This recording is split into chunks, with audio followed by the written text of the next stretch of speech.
Welcome back to Around the Cauldron, where we talk theology, philosophy, and everyday life as a modern witch. My name is Megan, and I'm glad that you've joined me today. Today, we are having a laid back episode where we talk about witchcraft labels, why you do or do not need them, and 10 different labels that I have personal definitions for. If you're ready to hop into the show, grab some coffee, pull up a seat, and join me around the cauldron.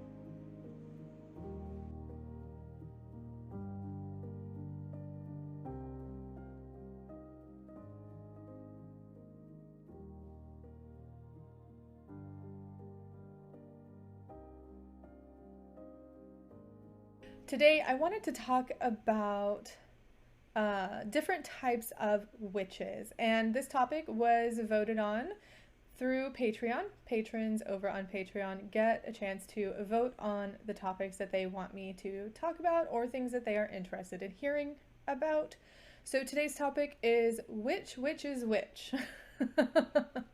And I want to talk about witchcraft labels, different quote unquote types of witches, what they mean, and if they're even really necessary at all.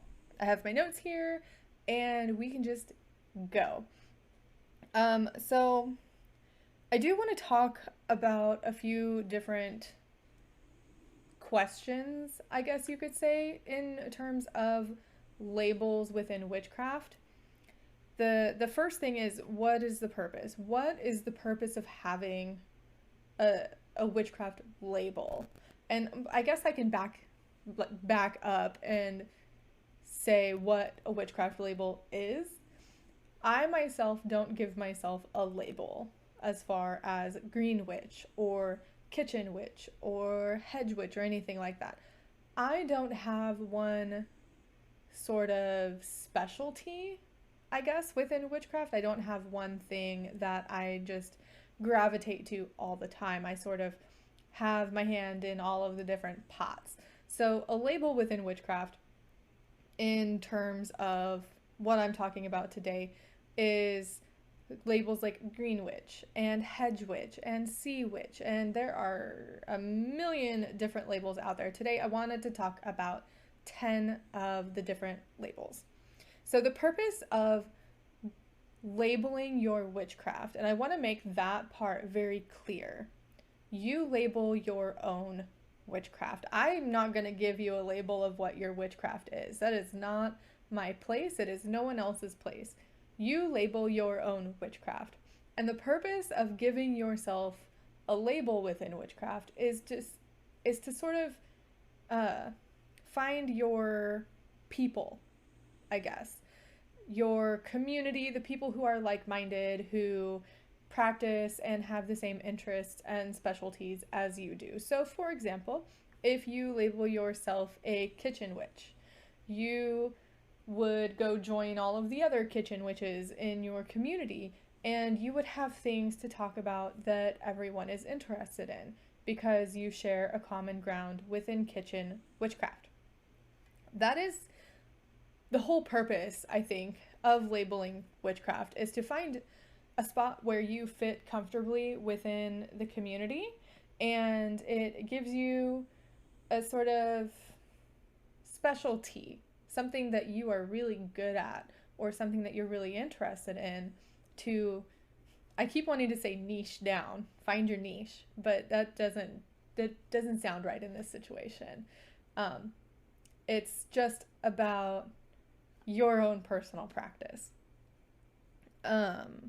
Again, the labels are self-assigned. They are arbitrary. They don't have dictionary definitions. There are many labels that have common definitions and common themes throughout the community. And, that just comes from experience. That comes from people sharing their labels and what those labels mean to them. But when it comes down to it, your label is your own, and it's just to give yourself, like, the box that is your witchcraft. It's just to give it a name, just to give it a descriptor.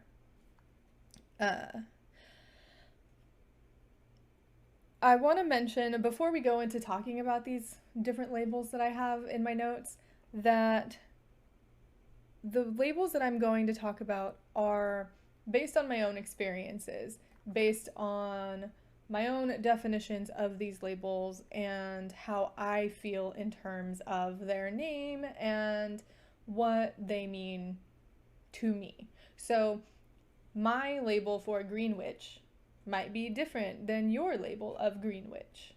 That's okay. Uh, as I said, labels are arbitrary and self assigned. They mean, at this point, they mean what you want it to mean. Unless, it's going to get complicated. They mean what you want it to mean unless it's a term that is commonly used in the community to describe one very specific type of witchcraft. In this case, kitchen witchcraft. I wouldn't necessarily label yourself a kitchen witch if you don't incorporate magic into your cooking or your baking or anything like that. I would find something else that fit that description better. Also, the labels that I have here are listed in no particular order, it's just the order that I happened to write them down in. So I'm going to flip my notes and we can get started. The first one is witch, just witch. This is the label that I use for myself because I don't ascribe or put myself in a position to have to choose one particular label. This is because I have so many different interests. I have so many different things that I enjoy doing. I enjoy baking and cooking and creating magic that way. I also enjoy gardening and growing things and spending time in nature. So, I do magic that way. I have worked with the elements. I have worked with the phases of the moon. I have done witchcraft in and out of a religious context. So for me, I'm just witch. That is my label, witch. One who practices the craft of witchcraft. Then kitchen witch is exactly as it sounds. A kitchen witch for me is someone who does a lot of their magic in the kitchen. They work really well with the energies of herbs and spices and natural ingredients that you can eat. They also work really well with baking and cooking and the element of fire in this sense, because fire is normally needed for cooking in one form or another, whether that be heat from an electric stove or fire from a gas stove or fire from a campfire or a wood burning stove or something like that. A kitchen witch is someone who does most of their magic in the kitchen. I like the idea of kitchen witchcraft, and it goes back for me to the thought, it's very stereotypical, of a mom making their kid chicken noodle soup when they're sick, and chicken noodle soup really just helps you feel better. But you can incorporate all different kinds of magic into your cooking. You can make a soup like that that's meant to heal.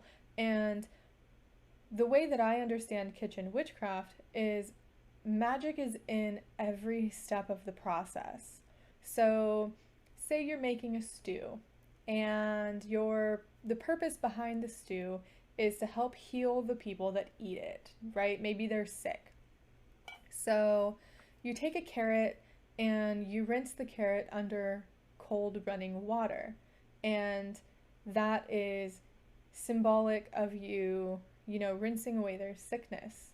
Then as you chop the carrot, that is a way of imbuing the carrot with the magic to get rid of and chop up, essentially, the illness that the person is feeling. And cooking it and going through every single step, it's all imbued with magic. And that is the beauty for me behind kitchen witchcraft. The ingredients, the process, the way that it's cooked, the way that it's presented, and the way that it's eaten is all part of the spell in kitchen witchcraft. And I think I just described Bex from The Witch's Cookery like perfectly. Oh, look, she's here. um, Sorry, podcast listeners. She's here in the live chat. I'll go back through the live chat later in the bonus section. The next sort of label that I have for witchcraft is green witch. Green witches, in my opinion, are witches who like to spend a lot of their time in the garden or in nature. These are people who we would see as having a green thumb. They can basically make anything grow or anything come back to life. I see green witches as having a deep spiritual connection to the plants and animals around them. Usually, green witches have a very animistic perspective of the world around them. Plants and animals and animate and inanimate objects all have a living essence. I also see that green witches use these plants and animal spirits within their practice, within their magic. One of my favorite examples of green witchcraft, I don't think it was intended to be an example of green witchcraft, but it made me think of green witchcraft. I'll see if I can find it. I think it was a comic or one of those memes that somebody shared. It's like a screenshot from Twitter or Tumblr. But it was someone talking about one of their friends and how they have a plant for each of their friends. So this person has a plant and for each of their friends. They've got 4 friends, so they've got 4 plants. Stumbling over my words today. But then this person takes care of these plants, whispers to these plants, talks to them, and that anytime the plant started doing poorly, maybe it got a sickness or it wilted or something like that, the person knew that that friend needed their attention, not just the plant, but the person themselves. And that reminds me so much of green witchcraft. And I don't even know if that's what other people think green witchcraft is, but that's what it is to me. Using the plants and plant life around you, growing it yourself, growing your own food when you can. That's green witchcraft for me. Let's see. The next one that I have is a sea witch.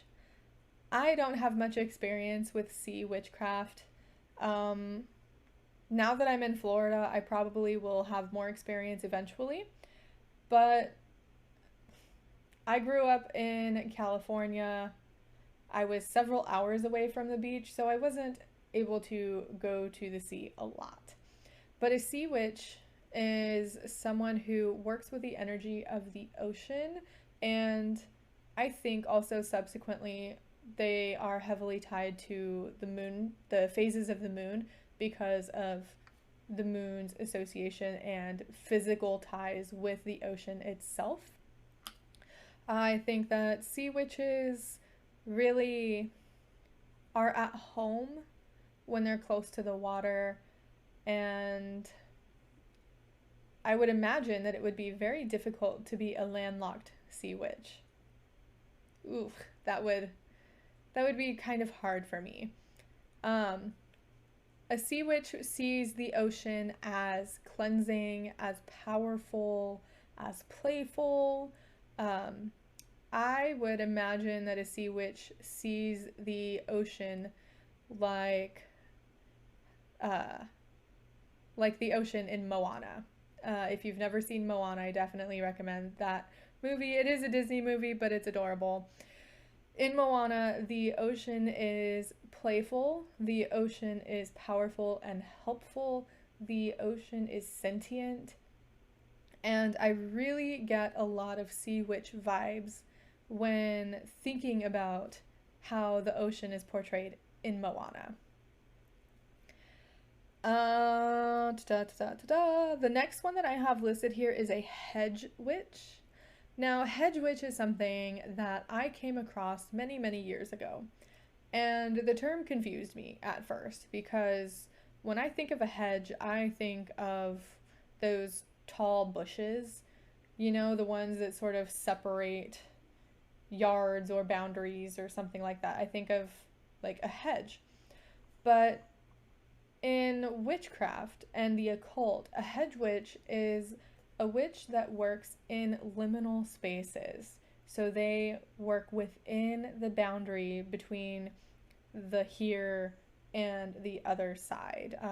Whatever that is for you. That could be the astral, it could be just a liminal space, it could be the other world, the underworld. A hedge witch is someone who travels between those spaces and works their magic through the liminal spaces. The hedge witches that I have had experience with actually work with spirits and beings in the astral, whether that be for those beings to help their witchcraft, or maybe they are in service to another being on the other side. But a hedge witch is someone that finds it really easy to cross the boundary between this world and the other world, and they do their best magic that way. I have zero experience in this type of practice, I guess, mainly because I find it very difficult to journey to the astral or journey to the other side. I don't know why. It's just something that I've always had trouble with. So I'm not much of a hedge witch in that sense. But, it's something worth trying. It's something worth looking into if it's something that you're interested in. Next up, I have Wiccan witch. Now, Wiccan witch, I have it written here, but it goes along with any other witchcraft that is practiced in a religious context. Because witchcraft itself is simply that. It is not a religion. It's not, it's not a spiritual practice in a sense. And I guess I can combine this one with the opposite, which is secular witch. So a Wiccan witch is someone that practices witchcraft within their religion, within Wicca. You could also see the same thing when you look at Christian witches. They would be a religious witch because they're practicing witchcraft in their religion, in a religious context. I have some experience with this because I was a Wiccan. I practiced most of my witchcraft as a Wiccan, and so, that just made sense for me. I was a religious witch. But now I'm more of a secular witch. My witchcraft doesn't really play a role in my faith as an Irish pagan. And secular witches often either don't work with deities, they don't believe in deities, they don't think deities are real, or they acknowledge the existence of deities, but they kind of stay away from them. That's just going to depend on the witch themselves. You can practice witchcraft within the confines of a religion, or you can practice witchcraft outside of religion. Both are completely acceptable. The next one that is on my list is an eclectic witch. And I guess I could ascribe this label to myself because I kind of pull from different types of witchcraft, different specialties, I guess you could say, within witchcraft, and practice what works for me and what I enjoy. But an eclectic witch typically draws on different traditions, practices, and spiritualities to craft an individual and personal type of witchcraft that works for them. A lot of witches are eclectic witches, and that's totally fine. As long as they don't walk along that border of cultural appropriation and they are respectful of the traditions and the practices that they do have, then I don't see an issue with being an eclectic witch. So I have two left. I'm stumbling over my words today. It's very fun. It's probably because I've been talking basically all day because I recorded and edited 2 videos before this live stream. But the next one that I have on my list is Elemental Witch. An Elemental Witch is a witch that works very closely with the elements. This could be, maybe they work with all of them within their practice, maybe they focus just on one. And the elemental systems that they use are going to be specific to them. So I work with the elements earth, air, fire, and water, but I also work within the elements as seen in Irish paganism of land, sea, and sky.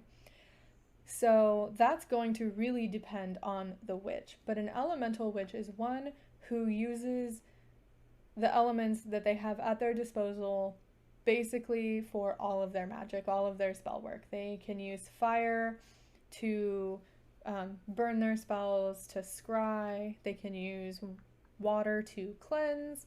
I feel like most witches are elemental. Most witches use the elements in their practice in one way or another. The last one that I have listed here is Hereditary Witch. Now this one gets tricky, and the term Hereditary Witch, depending on who you ask, has some very different connotations. Some people are like, oh yeah, cool, Hereditary Witch, whatever. Other people are like, Hereditary Witch, yeah, right.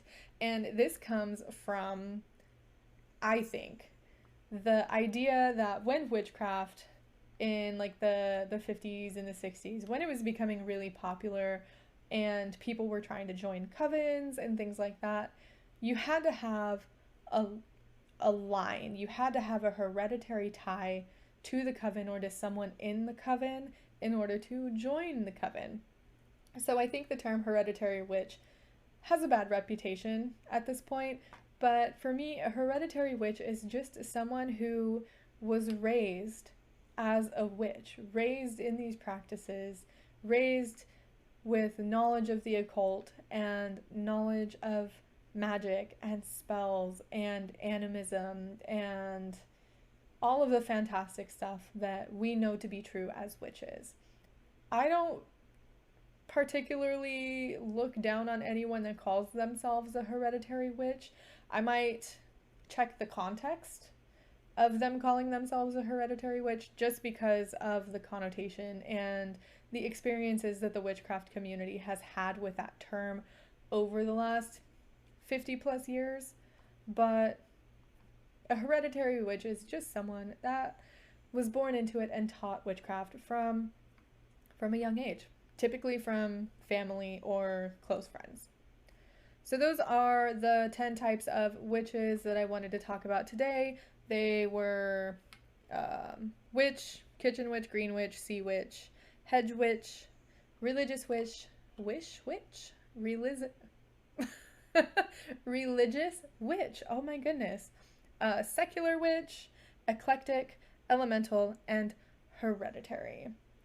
So I don't know. I know on YouTube there was a bunch of drama a couple of weeks ago about labels and, why you can or can't use a specific label. Or I think someone was talking about someone who practices new age practices and uses crystals and healing, and I think they said light worker. They were saying that those people can't call themselves witches. I disagree. I'm not going to get into all of that because honestly, I don't care. I don't care what you label yourself as. You do you. As long as your label makes sense, then I don't see it as an issue. In my own private time, I can call myself whatever I want, right? But when I present that label to the public, it kind of has to make sense for other people to understand. But, I want to reiterate that labels are assigned by you for you to help you define your practice for yourself. If you're going to share that label outside of your own personal practice, that's fine. If your label doesn't make sense to other people, then I would say be prepared to answer questions, because if you come to me and say, hey, I am an XYZ witch, and it doesn't make sense to me, I'll ask you, like, oh, what does that mean? If you're going to present your label to the public, fine, just be prepared to answer questions if it doesn't make sense. But on the other side of that, you don't have to label yourself. You do not need to label your witchcraft. If you just want to call yourself a witch because you practice witchcraft, awesome. If you don't want to call yourself a witch, that's fine too. I know some people have a really negative connotation to that word, and historically it's been used negatively, but some of us are okay with taking that word back and calling ourselves witches. Some people aren't. That's fine. But you don't have to label your witchcraft to be a witch. You don't have to label your witchcraft to be in the community or anything of the sort. Labels are for you. Labels are to help you define your practice, and your labels might change over time. Chances are they will, not might. Chances are your labels will change over time. I used to be Wiccan. I used to practice witchcraft in a Wiccan context. I was a religious witch. Now, I'm not. Now I am a witch, or an eclectic witch if I want to take it that far. But it'll change over time. The one thing that I want you to take away from this episode, this video, this podcast, is that labels are arbitrary. They're for you, but they're not necessary. So that's that for today. Very short, very, laid back, because we've had enough tension. We've had enough tension over the course of 2020, and even in the last couple of weeks, especially with such a heavy topic last week. I wanted to keep it light, keep it short, and just have fun with it, I guess. And it's helpful that patrons voted for this topic. So, yeah. If you want to stick around for the bonus section where we just hang out and chat here on YouTube, I can answer any questions, then stick around. Podcast listeners, you're free to listen to the bonus section. If you're not and you're just going to turn it off here, then I will talk to you soon. Thank you for joining me for this episode of Round the Cauldron, where we talked about witchcraft labels, 10 different types of witches, and whether you should or should not label yourself. Stay tuned for the bonus section.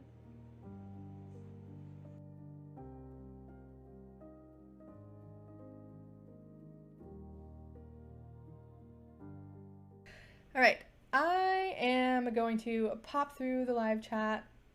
Ugh. It's been weird. I am glad that I was able to make it through this today. My voice isn't being, there's a word. My voice is cooperating today, I guess you could say. I was having some issues with my voice getting all scratchy and not wanting to work right, I suppose. But I'm in conversations with my doctor about that and some other things that kind of go along with that. So eventually I might talk about that. But for now, I'm just glad that my voice decided to work and I was able to record 2 videos before doing this podcast live stream. So I'm going to pop back through the chat and see what y'all are saying. Close my notes. Let's see. Blah, blah, blah. Hello, Renee. Hello, Dendrain. Hello, Bex. Hello, Marissa. Hi, everyone. All right. Let's see. Bex. So true. I am in a lot of Facebook groups for green witches, and I constantly read, I cannot keep a plant alive. I can't be a green witch. While in my book, green witchcraft doesn't have to do with keeping plants alive too much, but more with working with plants or plant spirits or herbalism. Yes. Yes. I love how we think that a label means one thing, but just to ourselves. But then when we go in and we ask other people or we talk about it with other people, we find out that one word, one label will mean so many different things to so many different people. And I love that. And you're welcome, Bex, because that description of kitchen witchery, I think, fits you perfectly. And I love watching your videos. Let's see. Renee said they work with, crystals. And Renee says, I am a witch no matter what anyone says. I am also a coffee witch. I think I need to add that to my list. A side note on the coffee thing, I made my cup of coffee this morning with the intention and a little bit of magic to have the motivation, the courage, the energy, and the stamina, and all of that stuff to get everything done that I needed to get done today. And holy crap if I haven't done just about everything that I need to get done, and it's only 2:30. I have just been going. I took the dog for a walk. I recorded and edited 2 videos. One will come out on Tuesday. The other one is actually for another channel that I'm working on that I will tell you all about maybe next week or sometime. I'm sure if you follow me on Instagram or Twitter, it'll come out there eventually. But oh my goodness, if that didn't work. Coffee, I only had 2 cups today, which is not normal. I normally have more than that. But anyway, coffee witch, that needs to be a thing.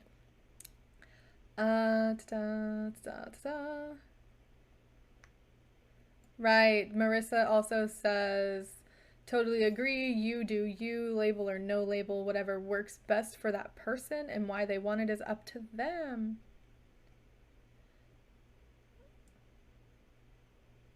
Art witch, crystal witch, yep, those are all great. Marissa, I think we've talked about the art witch thing before.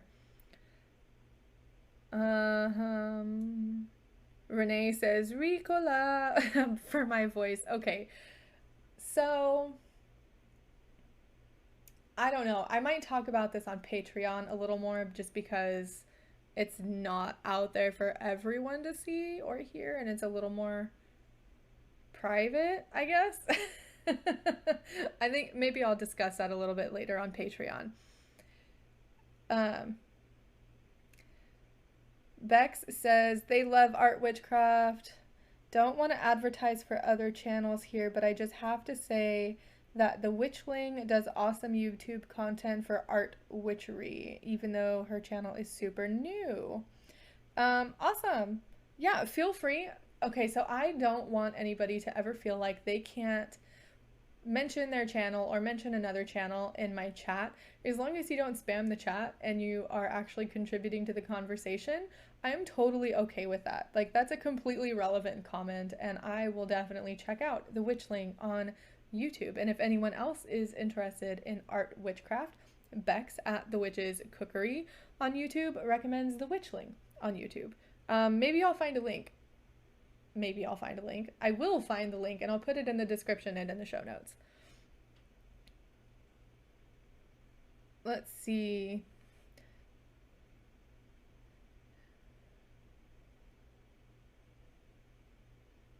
That was a ton of work for not feeling great. So it's not necessarily that I don't feel great. It's just that it just didn't want to work for a while, like 2 weeks. I think even in my last video that I did, the Wild Unknown Tarot walkthrough, you can kind of tell in my voiceover that I was struggling to speak a little bit. And it's whatever at this point because it's working just fine. Right now, anyway. But yeah. I like chatting with you all here on the chat. I know sometimes it can seem one-sided, and on YouTube it might seem really weird because I'm repeating your comments, but I do that specifically for the podcast listeners who do want to stay and who do want to listen to the bonus section and feel like they're taking part in the chat. For podcast listeners that do listen to the bonus section, I hope that's what it feels like for you. If not, I don't know how to change that unless you join me on YouTube in the chat. But yeah, I guess. I mean, I don't know where I was going with that.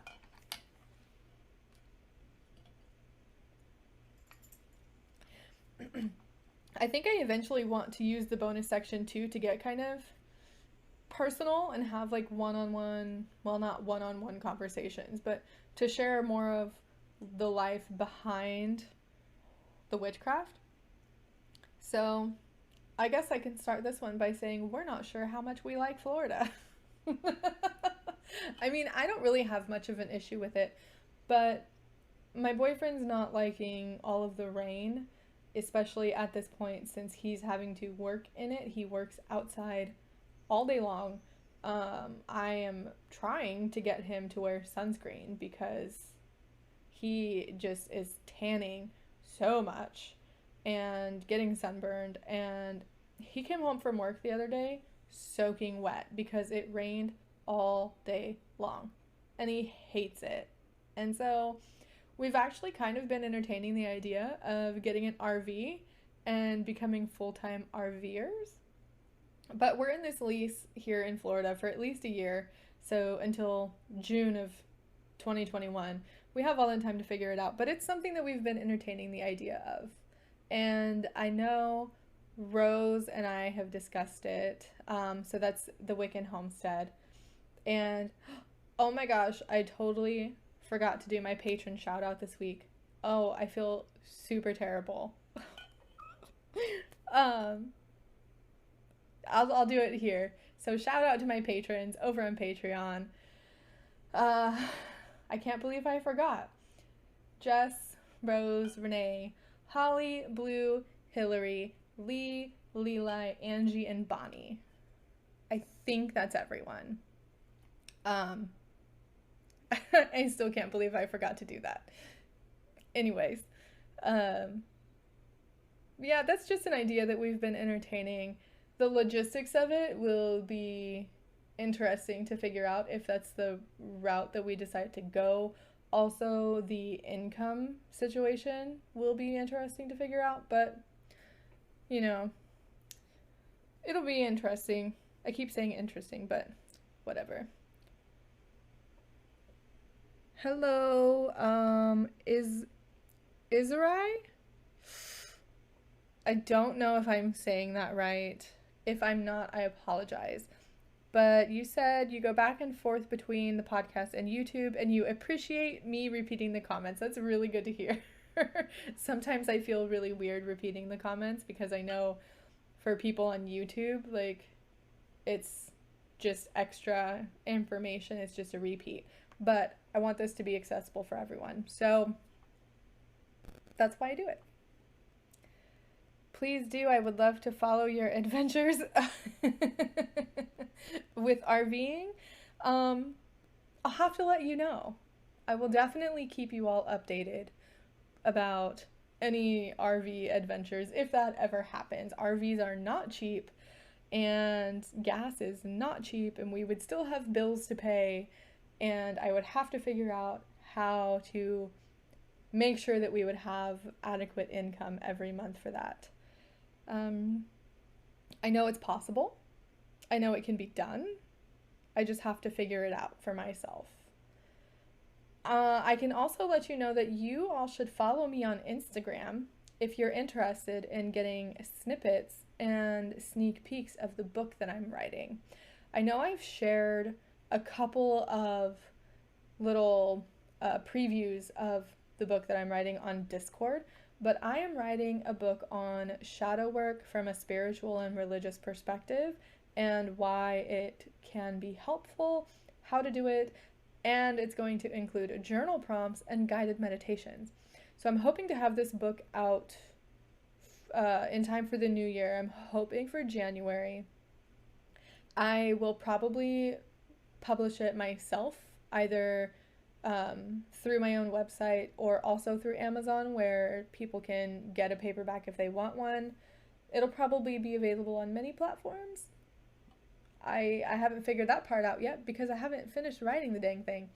But that is something that I'm doing. I am sharing clips and little paragraphs over on Instagram. So if that's something that you're interested in, definitely follow me on Instagram. Um, and if you've got questions about shadow work, I'd love to hear them because I want to make sure that I'm addressing questions from the community in the book and making it useful for everyone, not just what I think people will need to hear or will want to hear. So that sounds great. That is the first time that I have said that I'm writing a book and I'm hoping to have it done by the new year out loud. So now I'm sort of committing myself to that deadline. So now I have no choice but to get it done, right? Uh, so I hope you all enjoyed this episode. I hope it was helpful for you or gave you some ideas about your own witchcraft and labels. I know half of this episode is just me rambling and chatting with you all through the chat, but that's okay. So I'll see you next time. Bye, everyone.